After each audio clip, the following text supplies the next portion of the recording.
Today, President Trump's trade war between the world's two largest economies appears to be cooling. After marathon talks in London this week, Trump claimed on social media the U.S. will now set a still hefty 55% tariff on Chinese imports.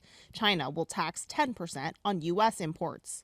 If China will course correct by upholding its end of the initial trade agreement we outlined in Geneva, and I believe after our talks in London they will, then the rebalancing of the world's two largest economies is possible. The U.S. and China had previously ramped up their tariffs to 145% and 125%, respectively.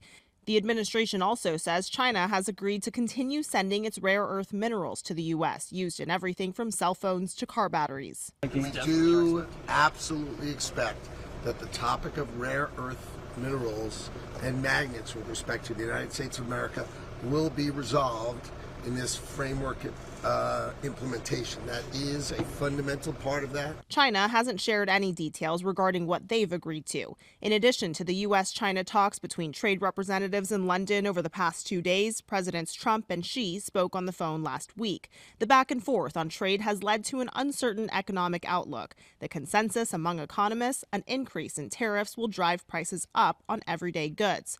With many of Trump's steepest tariffs on pause, today new numbers show a slight and expected uptick in inflation, up 2.4% compared to last year and 0.1% from last month. On the inflation report, the price of raw ground beef is up about 10% compared to 1 year ago. Last month, the administration paused cattle imports from Mexico, citing the spread of a parasite. The USDA says that pause will likely last through the end of the year.